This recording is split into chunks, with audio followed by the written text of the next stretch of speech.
Mesdames et messieurs, bienvenue au débat. La dynamique démographique au Bénin est un sujet qui influence de nombreux aspects du développement national avec une population jeune et en croissance rapide. Le pays dispose d'un potentiel humain important pour stimuler son économie. L'objectif du débat est de discuter des implications de cette dynamique démographique sur le développement du Bénin et des stratégies possibles pour capitaliser sur cette croissance tout en surmontant les défis associés. Par ailleurs, le Bénin est désormais exempté de visa pour 6 pays, une décision qui a été prise dans le cadre d'efforts visant à faciliter les échanges et renforcer les relations diplomatiques. Nous en discuterons sur ce plateau avec nos invités ici présents. Monsieur Hugues Hector Zogo, à ma droite. Bonsoir, Monsieur Hugues Hector Zogo. Bonsoir, Maël. Bonsoir également aux téléspectateurs. Et à ma gauche, Monsieur Julio Tometti. Bonsoir, Monsieur Julio Bonsoir, Tometti. Bonsoir aux téléspectateurs de télé. Alors, dynamique démographique au Bénin, un levier stratégique pour le développement. Ma première question s'adresse à Monsieur Hugues Hector Zogo. Qu'entendez-vous par dynamique démographique, pardon. La dynamique démographique, c'est ce concept-là qui nous permet aujourd'hui d'apprécier le taux de mortalité, le taux de natalité avec, je vais dire, un effectif assez croissant de plus en plus par rapport à notre environnement. Et quand on s'intéresse un peu à cette thématique, la question qui fait bien sourire souvent, c'est est-ce qu'il faut arrêter les naissances? Alors, comment la croissance démographique actuelle du Bénin peut-elle devenir un atout pour le développement économique? Oui, pour que la croissance demeure un atout pour le développement économique, il faut forcément pouvoir s'investir dans plusieurs secteurs. Et là, vous faites allusion, sans aucun doute, vous faites appel à la responsabilité de l'État. Parce qu'en un premier temps, je trouve qu'il faudra investir dans l'éducation. Quand on parle de l'accroissement démographique, c'est qu'il y a plusieurs naissances, il y a donc plusieurs personnes qui rejoignent le territoire béninois. Aujourd'hui, on parle un peu plus de 12 millions de Béninois. Avec l'Institut national de statistique, on peut avoir le nombre exact puisque c'est la structure habilitée qui s'intéresse à cette question-là. Et donc, quand on sait que le Bénin, notre nation, a une population très jeune et qu'il y a forcément des défis pour lesquels l'État doit pouvoir s'investir, le premier facteur dans lequel l'État doit pouvoir investir, pour moi, c'est l'éducation. Et donc, en termes d'éducation, il faut voir tout de suite les infrastructures d'ordre éducatif, il faut voir la formation de ceux-là qui doivent pouvoir permettre à nos jeunes apprenants de connaître un niveau de citoyenneté assez élevé, parce qu'il ne s'agira plus désormais de n'avoir que, je vais dire, des habitants. Il faut travailler à obtenir des citoyens. Quand vous avez des citoyens actifs, quand vous avez des personnes qui comprennent le rôle et la mission qui est la leur en tant que citoyens, la tâche devient très aisée pour l'État. Et donc, quand l'État arrive à pouvoir améliorer ce facteur-là, en mettant par exemple à disposition assez de moyens, que ce soit dans la formation de ceux-là qui sont appelés pour la plupart du temps des enseignants, donc des éducateurs, ça veut dire que l'avenir est prometteur.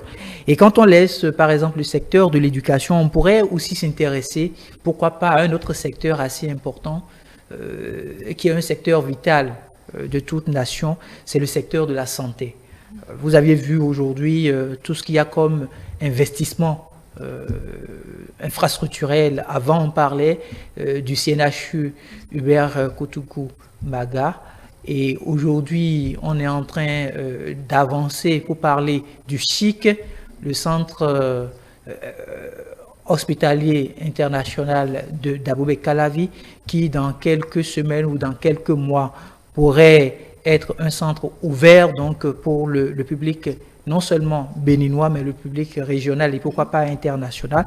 Et donc, quand on fait ces investissements-là, c'est pour pouvoir réduire le taux de mortalité, que ce soit la mortalité infantile ou que ce soit la mortalité maternelle. Il y a aussi cette valeur importante sur laquelle je vais aussi pouvoir m'accentuer et vous retourner sans doute le micro, c'est la création de l'emploi pour les jeunes. Parce que nous avons une population très jeune et cette population-là, pour qu'elle vive mieux, pour ne pas se retrouver dans des questions de cybercriminalité, par exemple, il faut forcément que l'État puisse investir dans ce secteur. Donc, créer de l'emploi. Et la création de l'emploi, ce n'est pas que l'État tout de suite fait appel à tous les jeunes béninois et leur dit voici ce que je vous accorde comme emploi. C'est de pouvoir faciliter, je vais dire, l'environnement, que l'environnement soit assez sécurisé pour tous ceux qui sont, par exemple, investisseurs, qu'ils soient de la diaspora ou qu'ils soient sur le territoire national, pour leur permettre d'avoir accès à un certain nombre de privilèges, je vais le dire sous ce vocal-là, de privilèges, pour que dès que ceux-là, mettant en place leurs entreprises, ils ont besoin de la main-d'œuvre, et puis se dire oui, je suis en mesure de faire appel peut-être à 5 à 10 jeunes. Et donc, quand on arrive à recadrer ces 3 secteurs, il y a peut-être d'autres sur lesquels on va revenir au cours de cette émission, mais ces 3 secteurs fondamentaux pour moi pourraient permettre à l'État béninois, en termes d'accroissement démographique, de partir vers la fluidité de l'économie. Merci à vous. Alors, M. Julio Tometti, M. Huguetto a parlé de l'éducation comme levier de développement. Est-ce qu'il ne s'agit pas plutôt d'orienter la jeunesse vers des objectifs clairs et précis quand il s'agit d'éducation? Oui, bien entendu. Avant d'orienter, il faut d'abord éduquer, d'accord? Et c'est la finalité de l'éducation qui va vers l'orientation en tenant compte des besoins stratégiques de la communauté. Mais d'abord, je voudrais aller peut-être revenir un peu en arrière par rapport à ce débat sur la démographie. Qui vous souviennent, en mai 2023, le gouvernement avait, comment dire, l'idée et pris l'initiative de tenir une table ronde, d'accord, sur la croissance démographique. L'hypothèse en ce moment-là du gouvernement, c'était que est-ce que en fait notre croissance démographique ne plombe pas en fait les politiques publiques. C'est-à-dire le porte-parole du gouvernement avait expliqué entre-temps pour dire dans un quartier par exemple ou dans une commune. Lorsque vous faites le point aujourd'hui, vous dites il faut peut-être 5 écoles. Au moment où vous finissez de construire 5 écoles, d'accord, peut-être au bout d'un an, de 2 ans, vous vous rendez compte que le besoin n'est plus 5 écoles, le besoin devient 10 écoles. Donc à partir de ce moment-là, les efforts en fait que vous faites on porte difficilement leurs fruits. En fait, vous avez des efforts, mais ces efforts peinent à se faire voir. Est-ce que donc l'hypothèse était que est-ce que la croissance démographique ne plombe pas quelque peu en fait les efforts de développement que nous faisons? Et il était envisagé une table ronde, c'était 3 mois, peut-être c'était prévu en septembre 2023. Et finalement, avec l'évolution des discussions, des débats, je pense en fait le gouvernement a dû, d'une manière ou d'une autre, comment dire, mettre ça sous boisseau d'abord, le temps que les révélations continuent. Les éléments d'analyse que nous avions eu en ce moment-là, c'est qu'il était clair, quand bien même on peut voir que nous avons une sorte de poussée démographique. Cette poussée démographique, est-ce que c'est un frein ou bien un atout pour le développement? Ça doit être constitutif d'un atout parce que en fait le Bénin n'est pas encore surpeuplé. Nous sommes un peu moins de 13 millions d'habitants, d'accord. Ça fait en tenant compte de notre superficie, nous sommes environ à 116 km, 116 habitants par kilomètre carré. Nous sommes bien loin du compte en fait de certaines nations très prospères qui sont à près de ou bien à plus de 300 habitants par kilomètre carré. Donc en fait la surpopulation, d'accord, s'apprécie non pas au regard des efforts que nous fournissons, mais au regard de la superficie dont nous disposons. Ça veut dire qu'en fait, le Bénin a encore, nous n'avons pas encore complètement même occupé en fait l'espace terrestre qui nous est disponible. Ça veut dire que nous avons en fait d'atouts. Et ce que le Bénin a particulièrement d'atouts, je le notais tout à l'heure dans votre entretien avec Sophonie, Georges, c'est que nous avons une population très jeune. Près de 65% de la population a moins de 25 ans. À partir de ce moment-là, nous avons de la ressource humaine disponible. c'est-à-dire en quantité d'une certaine façon pour en fait contribuer aux aides de développement. Ce qu'il faut donc, en revenant à votre question, c'est que cette population jeune-là, il faut la mettre au travail. Pour la mettre au travail, il n'y a rien, il n'y a pas de secret en la matière que d'abord le préalable, c'est l'éducation. Et donc, il faut suffisamment investir en fait dans l'éducation, notamment des plus jeunes. C'est pourquoi dans le déploiement en fait des politiques publiques, nous devons être très attentifs à un certain nombre d'éléments. Aujourd'hui, par exemple, on peut se poser la question. Nous avons, par exemple, le projet du budget 2025 qui est sur la table de l'Assemblée.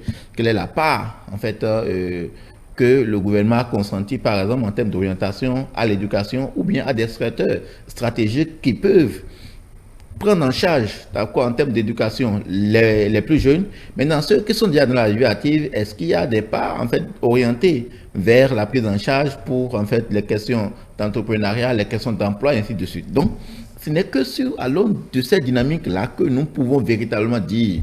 Nous avons, en fait, une masse juvénile que nous devons mettre en œuvre, que nous devons mettre au travail. Comment faire pour véritablement atteindre cet objectif? Quelle est l'orientation des politiques que nous faisons? Il y a un autre pan, vous le disiez en parlant d'orientation, c'est beaucoup plus aujourd'hui l'industrialisation. Nous avons déjà atteint de forts, potentiels, d'accord, sur le plan de l'agriculture, encore qu'il reste beaucoup à faire. Quand on finit ça, qu'est-ce qu'on fait de l'industrialisation pour nous conformer aujourd'hui à la dynamique universelle, d'accord, qui consiste beaucoup plus dans la valorisation des potentiels, parce qu'on estime aujourd'hui que les potentiels ne peuvent être valorisés que forcément en s'investissant aussi dans l'industrie. Nous ne pouvons pas seulement continuer à compter sur nos matières premières. Donc, ce qu'il y a lieu de voir, c'est quoi? Aujourd'hui, au Bénin, nous avons une population très jeune, il faut le dire, très jeune. À partir de ce moment-là, les politiques publiques doivent être orientées dans ce sens pour transformer en fait cette population, cette masse juvénile en un atout, que de considérer en fait que la prise démographique pourrait être en fait un certain frein. Et je suis convaincu que c'est fort en fait de ces éléments d'analyse que ce que j'annonçais tout à l'heure, qui a été annoncé comme table ronde sur la démographie, a été sans doute, et si ça doit revenir maintenant, ça doit revenir avec d'autres approches, et c'est peut-être en se liant un peu à votre thème là. Ça ne doit pas être un levier stratégique pour le développement. Je pense que ça doit être aujourd'hui la réflexion en fait des pouvoirs publics et de tous les acteurs qui permettront d'une manière ou d'une autre de valoriser en fait ce potentiel de croissance démographique qui est particulier, pas seulement au Bénin, mais particulier au Bénin. Nous n'avons pas appelé à analyser pour d'autres. Mais ici, il est question de se rendre compte évidemment que nous avons encore beaucoup à faire et il faut réfléchir dans ce sens. Faire en sorte que la poussée démographique béninoise constitue véritablement un atout de développement. Alors, Monsieur Hugues-Hector Zogo, comment pensez-vous que le gouvernement exploite cette dynamique démographique au sein de ces initiatives? Oui, vous avez bel et bien raison en posant une question aussi pertinente que celle-là. Mais est-ce que déjà on peut se permettre de dire que le gouvernement exploite cette richesse? Oui. Parce que c'est une richesse pour notre nation de pouvoir avoir une population de plus en plus croissante. Mais la fondamentale préoccupation aurait pu être, par exemple, comment est-ce que nous investissons en termes d'infrastructures et quel est le regard que les citoyens ont sur ces infrastructures-là qui se mettent en place de plus en plus. On va peut-être prendre le cas, ne serait-ce que des écoles. Quand vous prenez les écoles aujourd'hui, le porte-parole du gouvernement étant dans son rôle a fait savoir, si je peux me permettre de le paraphraser, qu'au fur et à mesure où vous faites des investissements, la population s'accroît. Et donc, ça plombe d'une manière ou d'une autre ce qui se fait. Mais pour moi, je dis c'est une erreur de lecture. Parce qu'on a par exemple un ministère du plan. C'est pas pour rien que nous faisons de la projection. Nous faisons de la projection pour pouvoir nous dire, dans 50 ans, à quel effectif le Bénin pourrait se retrouver en termes de population.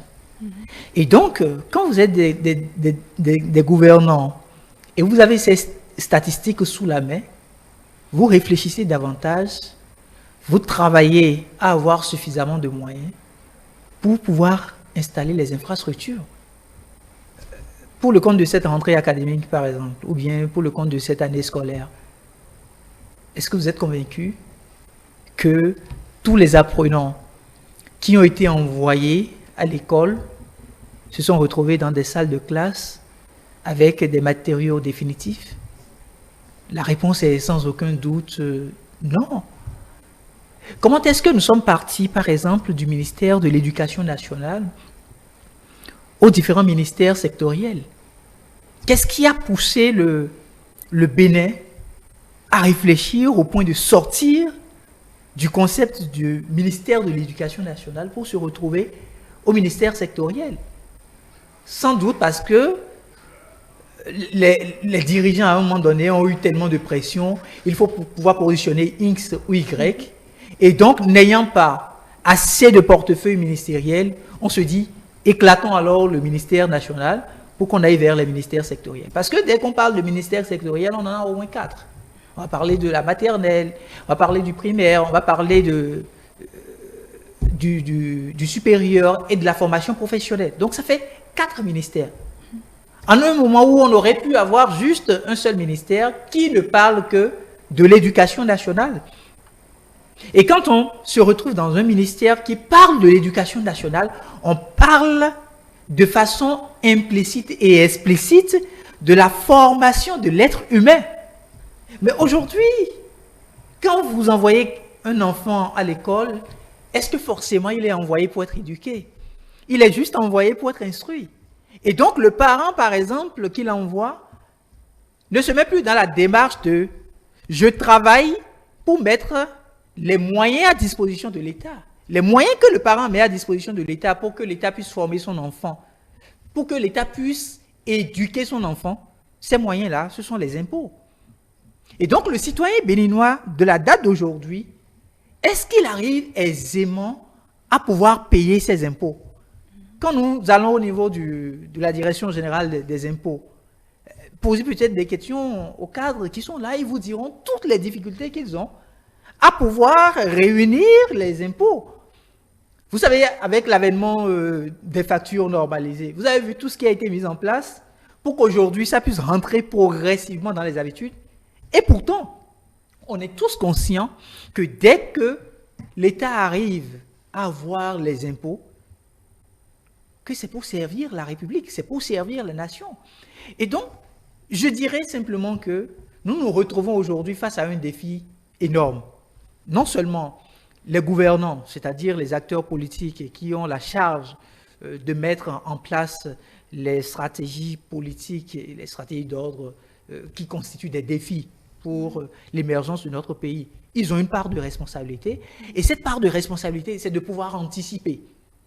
De ne pas attendre qu'on se fasse rattraper. Qu'on ne se dise pas, ah mais nous venons juste de faire un investissement peut-être de 2 milliards dans la commune de Commencé. Et voici qu'il y a encore d'autres défis. Non. Au moment où on se retrouve à cette lecture-là, si cette commune de Commencé a besoin de 5 milliards en termes d'investissement pour que les 10 prochaines années ou les 20 prochaines années, on puisse continuer par se dire, oui, on a pu investir dans la formation de l'être humain, du citoyen, l'État anticipe et le fait. Et deuxième chose, c'est que le citoyen même, l'habitant, je ne vais pas parler du citoyen, l'habitant même est tenu d'adopter une démarche citoyenne. Il ne faudrait pas que tout le temps que ce soit l'autorité doit. Non, l'autorité doit, mais au-delà du fait que l'autorité doit, quelle est aussi la part de responsabilité de l'habitant qui se retrouve sur le territoire béninois et qui est inéluctablement appelé à être un citoyen. Et donc, le rôle qu'il doit jouer, c'est de pouvoir travailler à mettre à disposition de l'État les impôts. Il a par exemple une entreprise, il faut qu'il puisse payer les impôts de cette entreprise-là. Il a par exemple un bien foncier, il faut qu'il puisse délibérément se rapprocher de la Direction générale des impôts et payer ce qu'il a comme dû. S'il ne le fait pas, à quel moment l'État pourrait avoir, ou le gouvernement pourrait avoir les moyens pour pouvoir anticiper sur nos besoins actuels et futurs, pour pouvoir mettre en place des infrastructures. Donc voilà, le défi, c'est à 2 niveaux, ma foi. Alors, Monsieur Julio Tometti, en termes d'anticipation, quelle stratégie le gouvernement peut mettre en place pour tirer parti de sa démographie? Je pense que, en fait, toutes les politiques publiques mises en œuvre actuellement tendent à cet objectif, sinon à cette finalité. Parce que nous le disons tout à l'heure, lorsque vous avez une population jeune, comme celle du Bénin, la première chose, c'est l'éducation. Nous allons prendre peut-être quelques axes stratégiques. Après l'éducation, vous avez l'entrepreneuriat, l'investissement privé et les infrastructures. Quand on prend la question d'éducation, l'éducation, en fait, c'est 3 défis, notamment. En tenant compte de notre contexte, il y a d'abord les infrastructures, la mise à disposition des salles de classe, avec les questions d'effectifs qui s'y est. Il y a la question, en fait, des ressources humaines, c'est-à-dire de l'enseignant, en quantité et en effectifs suffisants, et surtout les enseignants bien formés. C'est vrai, nous sommes, avec ce que nous avons actuellement, nous faisons encore, si on peut le dire, avec les moyens de bord. Mais en fait, ça tend à se normaliser. Le troisième volet, toujours en parlant d'éducation, c'est le programme de formation. Donc, en fait, le programme de formation, quel programme de formation nous mettons en œuvre pour que du primaire jusqu'au baccalauréat, en fait, ou bien même déjà au niveau de la fin du premier siècle, l'apprenant puisse véritablement se prendre en charge. Et de ce point de vue, je pense que beaucoup de choses sont en train d'être faites. C'est vrai que ce n'est pas encore entré dans la phase active. Je pense par exemple à cette initiative de beaucoup plus démultiplier en fait les lycées techniques et agricoles pour faciliter en fait l'orientation des apprenants qui en fait désirent embraser tel ou tel domaine d'une certaine façon. Et donc, à part la question d'éducation, les initiatives d'ordre entrepreneurial, comment faire pour que lorsque l'apprenant ou bien tout cas formé sort des écoles et universités, soit il est en capacité, d'accord, d'entreprendre, soit le dispositif existe pour qu'il soit vite employé. C'est en cela que je parle en fait des mesures, d'accord, entrepreneuriales, ce qui part d'abord a priori de la formation et des opportunités que le contexte offre. Ensuite, pour que les gens emploient, pour pouvoir trouver un emploi, nous pensons en fait qu'il ne s'agit plus de compter en fait que sur le recrutement de l'État. L'État recrute. Le recrutement de l'État n'a pas pour objectif en fait d'absorber le taux de chômage. Le recrutement pour l'État, c'est pour assumer ses fonctions régaliennes d'une certaine façon. Donc, il faut compter en fait plutôt sur l'investissement privé. Comment nous faisons, d'accord, pour attirer le plus grand nombre d'investisseurs? Comment nous faisons pour faire en fait que notre environnement puisse être une certaine facilité pour l'implantation et l'exploitation d'une certaine façon, ce qui permettra en fait une ouverture sur le chemin de l'emploi, sur le marché de l'emploi à ceux que nous aurions formés et qui constituera sans doute en fait des leviers en fait pour d'autres. Le troisième axe stratégique, c'est notamment la santé. On ne peut rien faire lorsque on n'est pas en condition, lorsqu'on a des affections, on ne pourra pas se faire soigner.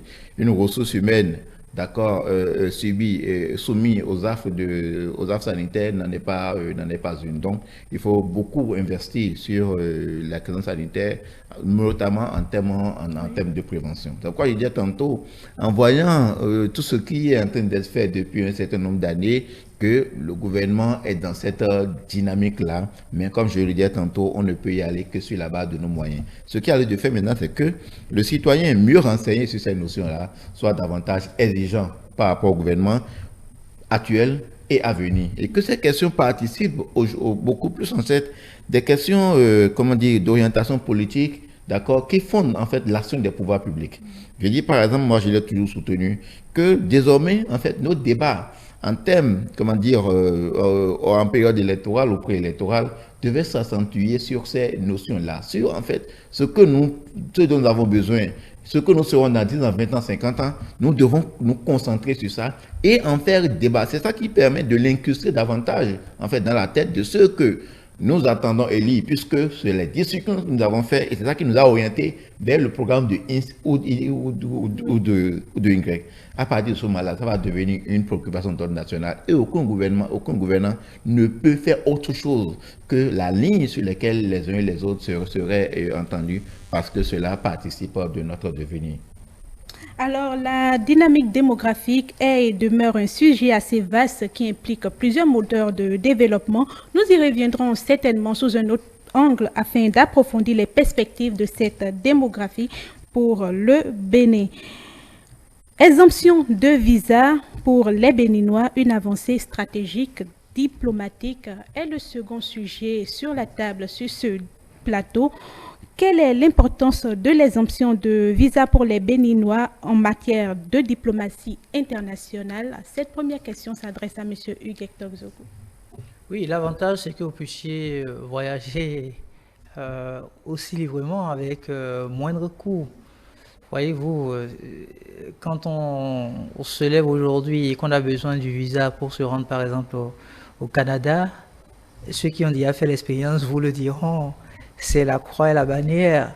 Ça devient un exercice assez difficile, que ce soit les documents d'ordre administratif dont vous avez besoin, que ce soit les rendez-vous auxquels vous êtes contraint de pouvoir répondre, les longues questions que l'on vous pose, autant de priorités qui parfois embêtent. On se dit, juste pour voyager, est-ce qu'on a besoin d'autant de prédispositions? Et pourtant, c'est pour la sécurité du pays dans lequel vous allez et pour votre propre sécurité. Donc, pour moi, cette question n'a pas autre réponse que de pouvoir reconnaître l'avancée significative en termes de tout ce à quoi je viens de faire allusion. Alors, M. Julio Tometti, quel impact cette décision pourrait-elle avoir sur la diaspora béninoise? Sur la diaspora béninoise ou sur les Béninois? Bon, sur les Béninois en entier, nous, comme nos frères de la diaspora, et ici nous sommes détenteurs d'un passeport béninois, nous pouvons voyager plus facilement. En fait, aller dans ces pays, la Seychelles, Belize, Grenade, Sao Tomé et Dominique, nous pouvons aller librement dans ces pays sans autre forme de tracasserie. Ce dont nous avons simplement besoin, c'est notre passeport ordinaire. Mieux que par le passé, où soit on a besoin d'un visa ou d'un passeport diplomatique ou d'un passeport de service. Pour moi, c'est une avancée diplomatique parce que, en fait, ce n'est jamais facile pour un pays de vous ouvrir ses frontières.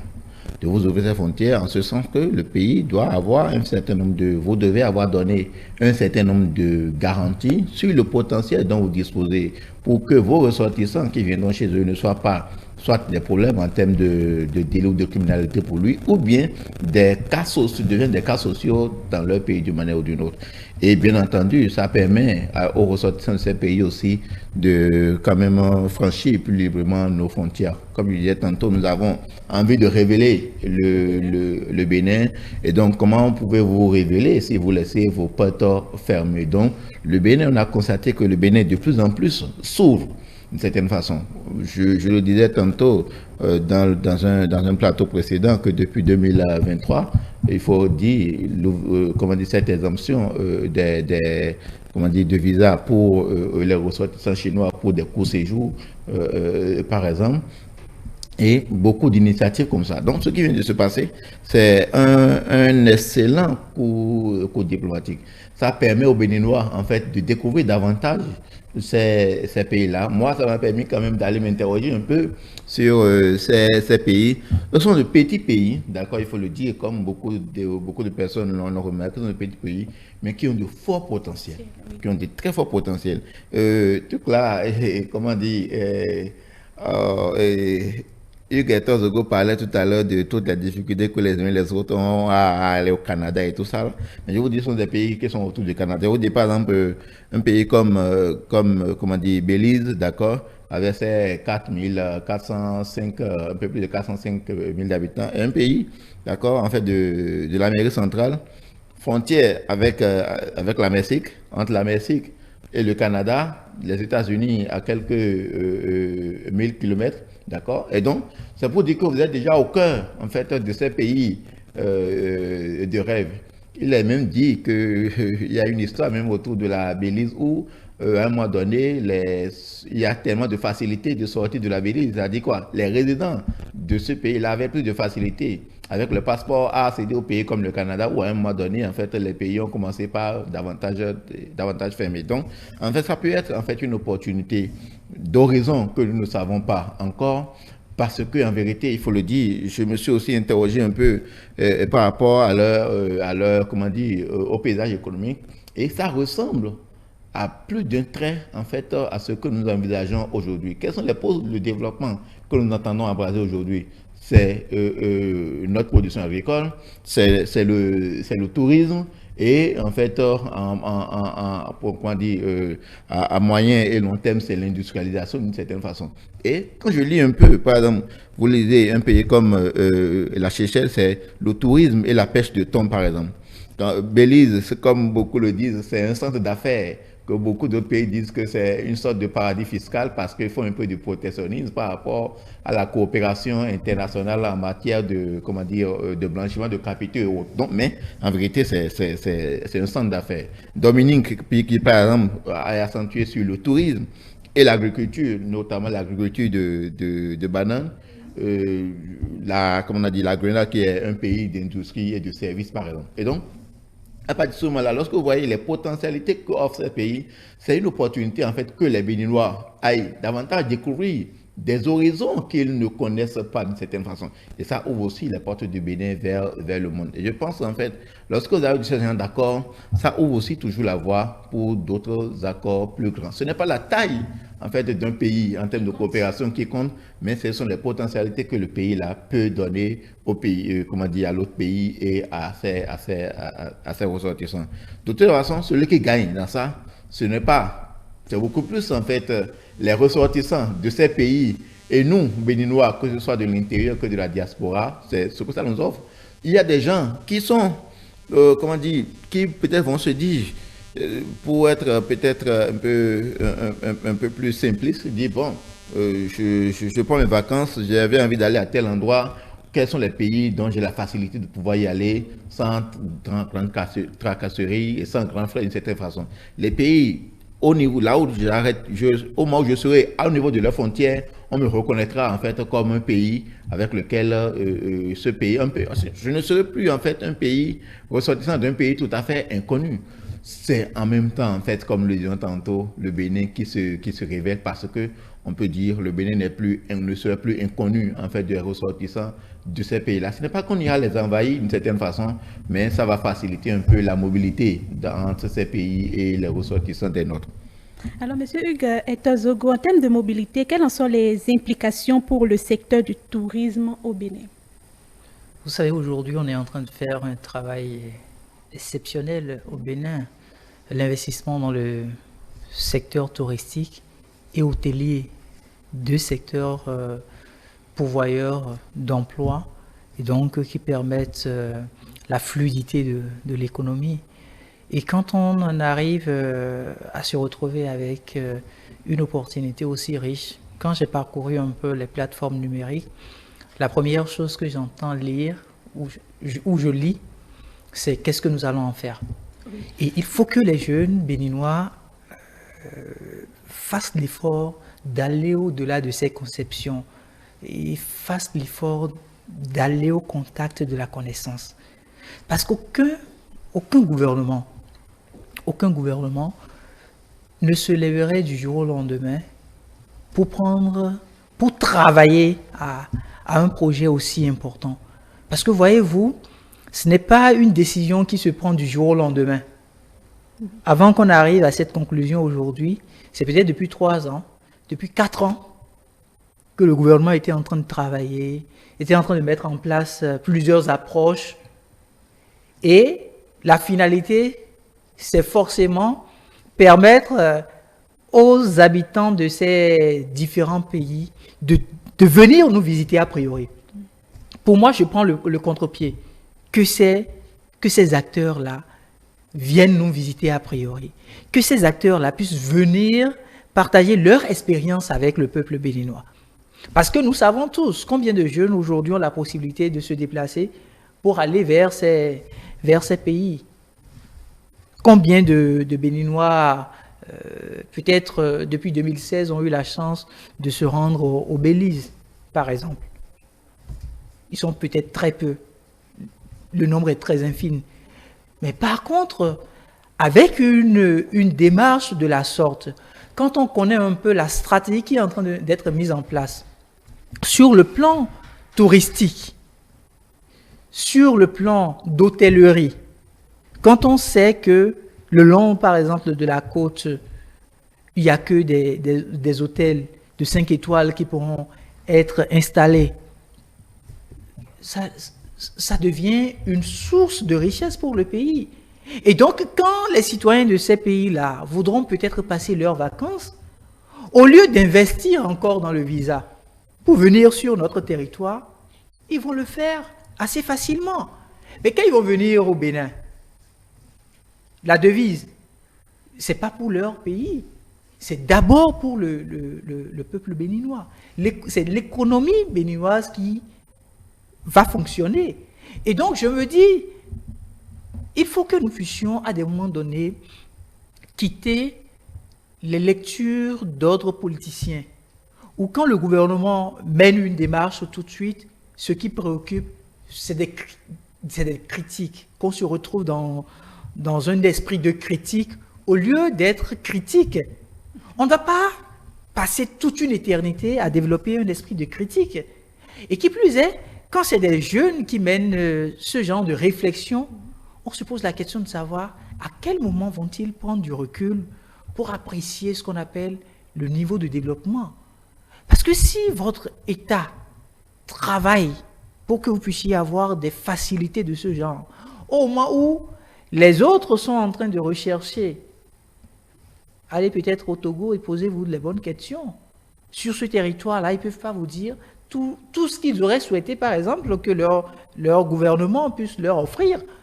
Mais quand ils n'en ont pas, et que juste à côté, vous avez ce privilège-là, et que vous refusez de comprendre le bien fondé, d'aller rechercher, par exemple, les atouts qu'offrent ces pays-là, ça pose un problème. Et donc, à la date d'aujourd'hui, ce que je tire de fondamental et de bien, c'est que notre État est parvenu à travailler, à gagner la confiance de certains dirigeants sur le plan international.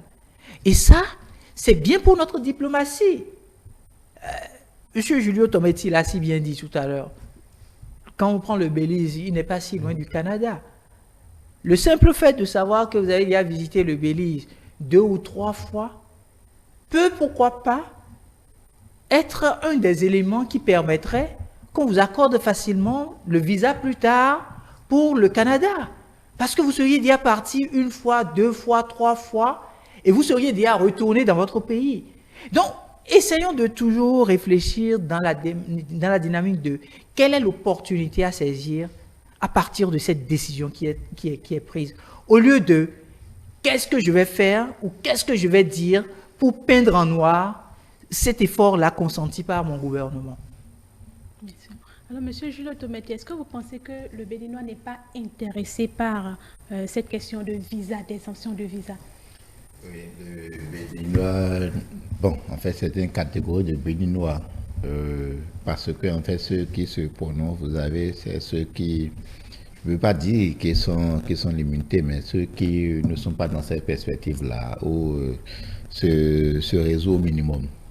C'est pourquoi lorsque ces gens d'éléments arrivent, l'essentiel c'est de s'informer.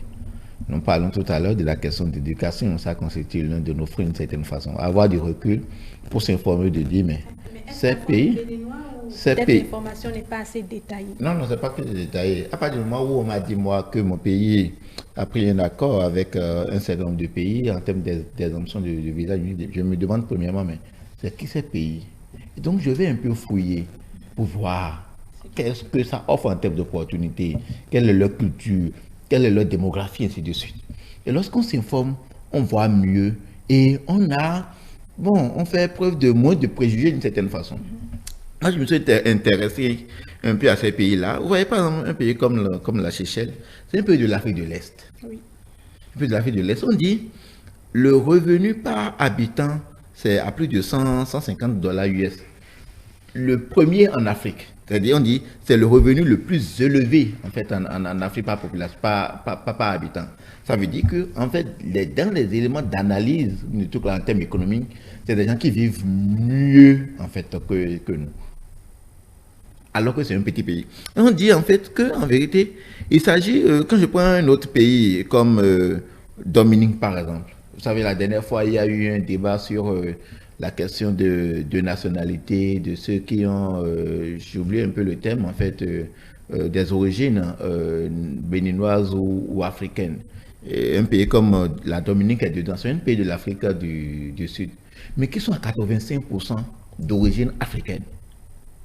D'accord? C'est-à-dire que vous entrez dans un pays de l'Amérique, d'accord, de l'Amérique du Nord, mais vous vous sentez en vérité comme si vous étiez chez vous, comme si vous étiez sur un espace africain d'une certaine façon. C'est des choses que nous ne connaissions pas, c'est des choses que nous ne savions pas.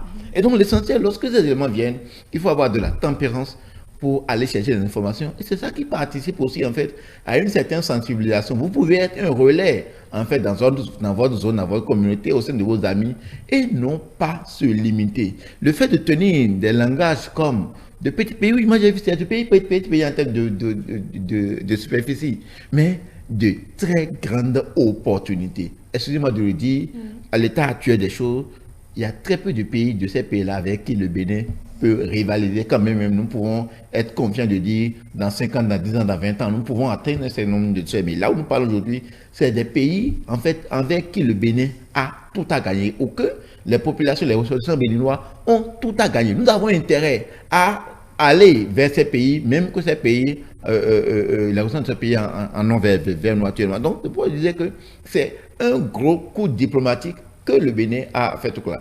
Regardez un peu. Nous parlions de la question de, par exemple, moi, je vous ai dit tantôt que je n'aime pas parler de la question d'immigration. J'aime beaucoup plus le mot mobilité parce que l'immigration est devenue quelque peu péjoratif et va beaucoup plus dans la négation. Mais vous savez, vous courez, vous faites bloquer aux portes des États-Unis, aux portes du Canada, aux portes du Mexique. D'accord? Alors qu'il y a des pays qui offrent même mieux, plus d'opportunités que ces pays-là, mais que vous n'avez jamais su. D'accord? On vous offre aujourd'hui l'opportunité de vous ouvrir d'une certaine façon et très vite, c'est peut-être, excusez-moi, des colibés d'une certaine façon. C'est quelque peu déplorable, surtout quand on observe que c'est dans le rang de la jeunesse. Et cette jeunesse, au nom de qui, je pense, on fait tout. Parce que quand on parle de mobilité, d'immigration et tout ça là, c'est beaucoup plus en majeure partie. Ce n'est pas des gens qui ont déjà plus de 60 ans qui immigrent. D'accord? Ce n'est pas des gens qui ont 15 ans. Mais en fait, c'est la majorité jeune, d'accord, d'une certaine façon, qui en fait s'engage sur ces pistes-là. Et donc ces questions-là devraient être des questions d'intérêt pour nous. Et pour que nous continuions à dire, en cherchant plus loin, dire, au-delà de ces pays-là, est-ce que le Bénin ne gagnera pas à aller chercher à ouvrir d'autres portes, ainsi de suite, ainsi de suite? Ce qui donnera en fait, comment dire, un coup de pouce également à notre diplomatie d'aller nous ouvrir d'autres horizons pour que en fait le Béninois ne puisse plus être limité, que le Béninois puisse être capable en fait de traverser, excusez-moi de le dire comme ça, toutes les frontières du monde, d'accord, sans préjugés, sans chicanerie aucune, d'une certaine façon. Donc, il y a simplement à demander à nos concitoyens, d'accord, par rapport à cette actualité-là, davantage de s'informer et leur assurer, pour le peu que moi j'ai découvert, que c'est plein d'opportunités pour le Bénin et pour les Béninois, que ce soit de l'intérieur ou de la diaspora. Alors, Monsieur Guetto-Zogo, est-ce que vous pensez que ces exemptions peuvent avoir des conséquences sur les relations avec les pays voisins? Des conséquences de quels ordres, par exemple? Le Togo, par exemple, le Burkina Faso. Oui, ça peut être une occasion pour des Togolais de venir sur le territoire béninois y passer le nombre d'années pour avoir la nationalité béninoise. Pourquoi pas? C'est des choses afin de pouvoir bénéficier également. C'est des choses qui peuvent se passer. Quand je le dis de cette façon, c'est pour dire que chez moi, au Bénin, il y a beaucoup d'efforts qui se mènent, sur le plan diplomatique. C'est vrai que parfois, il y a de petites tâches qui viennent plomber tout ce qui est fait. Mais face à de pareils résultats, je pense quand même qu'il faut avoir l'honnêteté intellectuelle et apprécier. Et donc, les conséquences, c'est que nous puissions aussi, pourquoi pas, rétablir nos relations avec ces États limitrophes où on a un peu de difficultés. Parce qu'il n'en manque pas à la date d'aujourd'hui, vous le savez très bien. Et donc, d'autres conséquences, c'est que nous puissions, pourquoi pas, être amenés aussi à partager au cours des colloques scientifiques, des réunions, l'expérience béninoise en termes de diplomatie. Parce que nous avons de très bons diplomates au Bénin. On peut quand même s'enorgueillir. On a de très bons diplomates au Bénin. Et donc, quand ceux-là travaillent pour permettre à notre État d'atteindre un résultat aussi plausible, ce qu'on peut faire le mieux, c'est de les féliciter et espérer que ce qu'ils ont pu obtenir comme satisfecit puisse être aussi partagé avec leurs pairs de la sous-région, en l'occurrence les États avec lesquels nous partageons la frontière ensemble. Merci à vous, Monsieur Julio Tometti. En résumé, qu'est-ce qu'on retient des exemptions de visa pour les Béninois? On peut dire que c'est une avancée stratégique diplomatique. On peut confirmer cela. Bon, moi, ça ne laisse l'ombre d'aucun doute, hein, comme vous le savez. Et je dis simplement que le passeport béninois devient l'un des passeports les plus prisés, d'accord? Parce que ça donne d'ouverture, je peux dire, hein, sur le monde, parce que, enfin, j'espère que cette poussée diplomatique va continuer. Vous savez, c'est un peu ambivalent, hein. Au début du gouvernement de la rupture, il y a une recomposition de la carte diplomatique. Et donc, mais à un moment donné, on a vu, en fait, cet engagement ou, comment dire, cette diplomatie qui s'est redéployée autrement et qui, aujourd'hui, donne des éléments de satisfaction. Nous pouvons qu'en être fiers. Comme Hugo Zogo le disait tantôt, des gens voudront venir au Bénin pour avoir le passeport béninois parce que le passeport béninois devient aujourd'hui, en fait, une ouverture sur le monde. Je préfère le dire comme ça, pour dire merci à tous ceux qui travaillent au quotidien pour nous offrir davantage de meilleurs. Alors, chers téléspectateurs, nous sommes à la fin de cette émission. Cependant, en édition spéciale, nous recevrons tout à l'heure M. Agapit Napoléon Maforican sur les 9 ans de décès de l'ex-président Mathieu Kérékou. Qu'est-ce qu'il reste de souvenirs au sein de la nation béninoise? Nous allons en discuter tout à l'heure avec lui. ETélé avec vous pour vous. On vous retrouve tout à l'heure.